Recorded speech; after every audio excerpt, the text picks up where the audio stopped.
Shalom, shalom, shalom, shalom. Haleluya, haleluya. Puji Tuhan. Satu hari lagi Tuhan berikan untuk kita. Hari ini Selasa 9 Agustus tahun 2022. Ini adalah sebuah anugerah jika kita bisa berada di hari ini. Karena itu, mari kita jalani hari ini dengan penuh tanggung jawab di hadapan Tuhan. Baiklah, sebelum kita lebih jauh melakukan semua kegiatan kita hari ini, izinkan kembali Tuhan bicara melalui pembacaan Alkitab satu hari satu pasal dari pembacaan 52 hari bersama Yeremia. Dan hari ini kita telah memasuki hari yang ke-36, maka kita akan membaca Yeremia pasal yang ke-36 ayat pertama sampai dengan ayat yang ke-32. Judul renungan kita pagi hari ini, menolak firman-Nya sama dengan menolak Tuhan. Sebagai pengantar renungan ini, saya akan coba bacakan untuk kita ayatnya yang ke-23.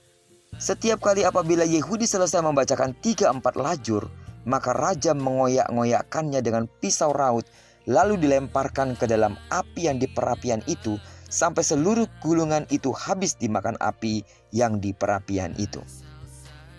Sidang jemaat Tuhan, pada pasal 36 ini, kita menemukan kondisi keagamaan Yerusalem dan penduduknya, serta para pemimpinnya. Memang bisa dikatakan mereka religius karena mereka melaksanakan puasa secara bersama. Namun, kerohanian mereka sebenarnya kosong. Semuanya sekadar ritual belaka. Ini terbukti dari sikap raja terhadap firman yang disampaikan oleh Yeremia, yang ditulis dan dibacakan oleh Baruk di bait Allah. Padahal berita firman ini membuka kesempatan untuk bertobat sebelum murka Allah dinyatakan kepada mereka. Baik raja maupun para pegawainya bukan hanya mengabaikan kebenaran firman Tuhan itu, malahan Raja Yoyakim dengan berani merobek, membakar gulungan firman itu tanpa rasa bersalah sedikit pun.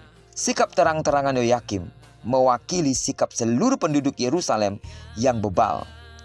Bebal terhadap nubuatan Yeremia yang terus dikumandangkan dan dibacakan kepada mereka. Mereka telah memutuskan untuk menolak ancaman Tuhan mengenai penghukuman apabila mereka tidak bertobat. Maka di dalam catatan penutup pasal 36 ini, Yeremia kembali diperintahkan membacakan firman Tuhan dan Baruk menuliskannya lagi. Ini menjadi sebuah kepastian bahwa penghukuman tidak akan dibatalkan. Yoyakim dan pengikut-pengikutnya akan menerima hukumannya karena mereka telah menolak firman Tuhan. Sidang jemaat Tuhan, saudara kekasih di dalam nama Yesus, dalam terang pengajaran Tuhan Yesus, sikap terang-terangan menolak firman merupakan bukti bahwa mereka sedang dibelenggu oleh dosa. Hanya anugerah Allah di dalam Kristus yang bisa melepaskan belenggu tersebut. Maka lembutkanlah hati ketika mendengar firman dan jangan pernah menolak. Dan bila Anda tahu ada orang yang secara terang-terangan menghujat Allah, doakan dia. Kiranya belas kasih Kristus dinyatakan kepadanya, sehingga dia berbalik, bertobat, dan menerima firman Tuhan.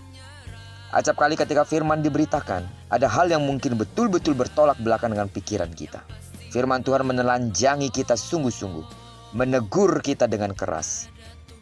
Jika kita ingin diperbaiki dan betul-betul dipersiapkan pada sebuah kehidupan kekal bersamanya, katakanlah ya kepada setiap benih firman Tuhan yang ditaburkan kepada kita.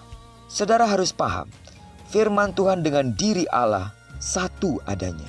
Itu artinya ketika kita menolak firman, kita telah menolak Allah. Kalau kita menolak Allah, bukankah Allah sendiri akan menolak kita dengan memberikan penghukuman satu kali kelak? Terlebih ketika orang itu tidak mau bertobat dan menyesali penolakannya, maka hukuman kekal sedang menantinya. Karena itu sedang jemaat Tuhan, belajarlah terus untuk melembutkan hatimu, untuk ditegur, disapa oleh firman Tuhan.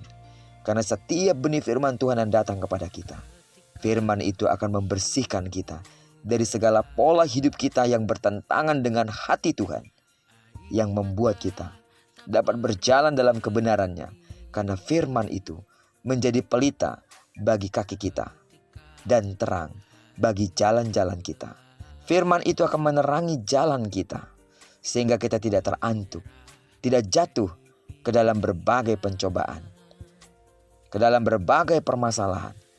Dan firman itu akan membawa kita semakin dekat, semakin mengerti akan isi hati Tuhan. Dan hanya karena ketika kita mengerti isi hati Tuhan, kita dapat menyenangkan Dia. Dan barang siapa yang menyenangkannya sesuai dengan firman-Nya, maka Tuhan akan menyenangkan hidupnya dengan memberkati segala kelimpahan rohani pun segala kelimpahan jasmani. Diberkatilah kita semua. Kiranya sekali lagi Tuhan memberikan kita hati yang lemah lembut untuk menerima setiap benih firman Tuhan yang datang kepada kita. Diberkatilah kita sepanjang hari ini, dan digenapi firman yang telah berjanji bahwa apa yang dikerjakan tangan kanan dan tangan kiri kita dibuat berhasil. Dan karena kita telah menyerahkan diri kita sepenuhnya ke dalam tangan Tuhan, di sana pasti kemuliaan Tuhan akan dinyatakan. Tidak jemu-jemunya terus aku berdoa, kiranya kasih karunia daripada Allah Bapa menyertai seluruh sidang jemaat Tuhan. Dan bagi saudara yang masih sakit secara fisik, dalam nama Yesus sembuhlah sesuai dengan takaran imanmu. Diberkati kita bersama dengan orang-orang kita kasihi, serta bersama dengan orang-orang yang kita cintai dimanapun mereka berada. Terpujilah nama Tuhan. Shalom.